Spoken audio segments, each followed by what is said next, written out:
Newton? One thing I'll say is when you talk about the youth of any country, you cannot delink it with the future of that country. Because the moment you start addressing that young people are not turning out to vote, you're just trying to say that the future of this country is in shambles. You get me? And young people, we need to stand out, we need to come out and vote on that particular day strongly for our own interests and for the interest of the future. On the issue of the manifestos, you know, the difference between the two is very clear. One is a promissory and another one is commitment. And Trevor, you will note that, like, an example is like for the Kenya Kwanza. We are committing to do these things. We are not just promising. And we are putting down a signature on this document so that at the end of the day, there is accountability. Because you have had politics of promises and there are no accountability issues that are being raised. And then on the other thing is, you know, Trevor, an injustice to any young person is an injustice to all the young people of this country.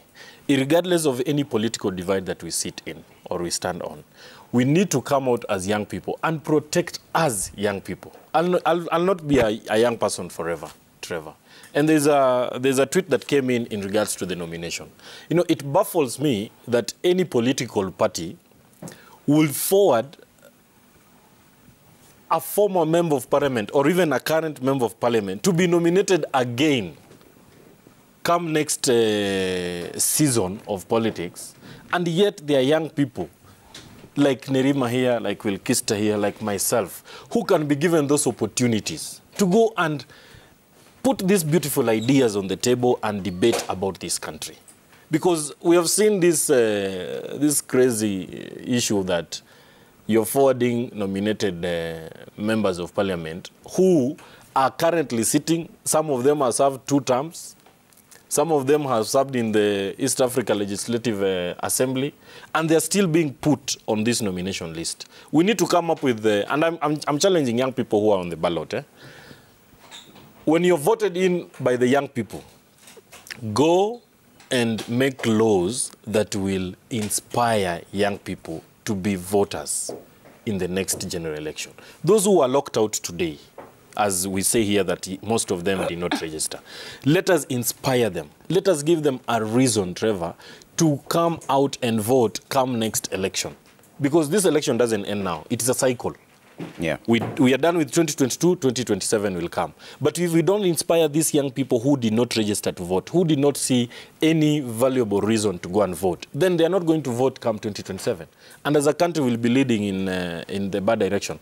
And they always say political illiteracy is the worst illiteracy in the world.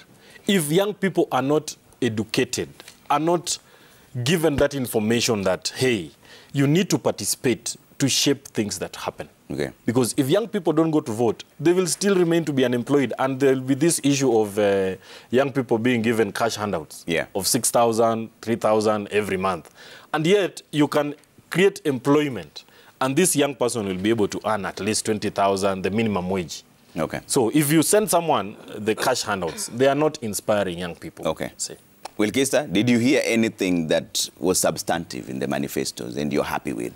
On either side of them, because this is sort of a campaign platform. You can pick one and say, on this one they were right, on this one they were wrong. Yeah. I think for me it would be more of the youth manifesto itself. Yeah. Because the youth serving organizations did come together to put out a manifesto of young people, made by young people, recommendations collected from across the country.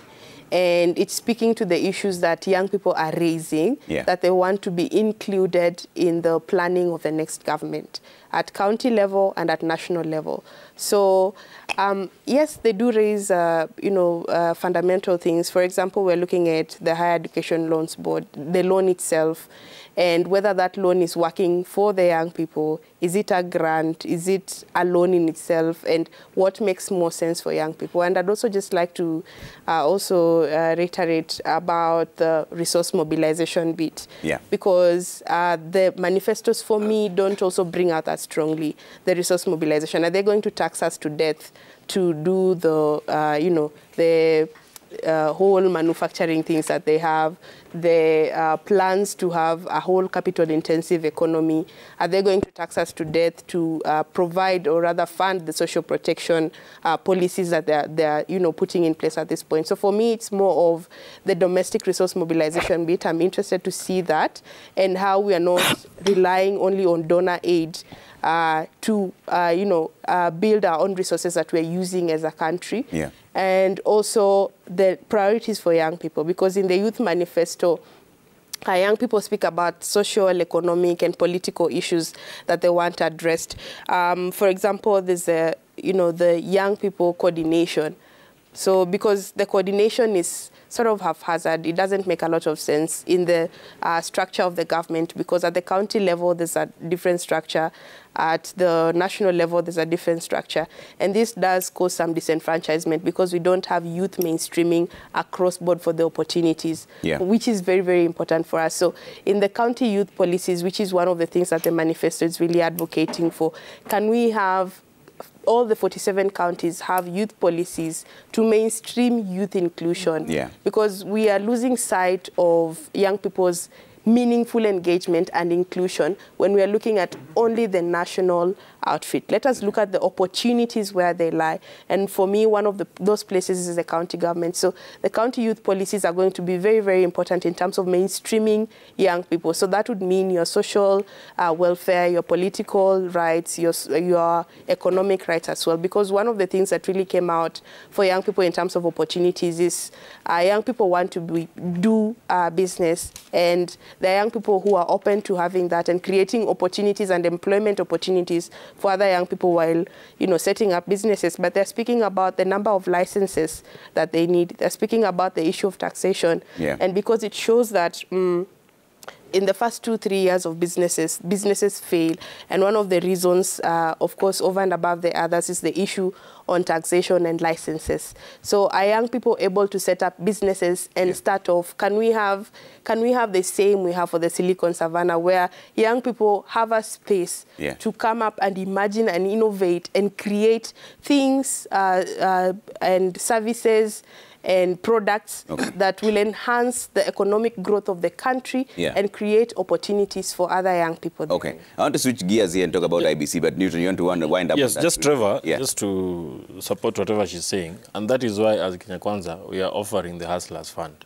That is unconditional, that doesn't have any strings attached, to inspire growth in the young people's businesses and the small enterprises. Okay. Let's talk about the IBC now. Nerima, 24 days to the elections. Are you confident that the IBC will carry out a free, fair, credible poll based on what you've seen?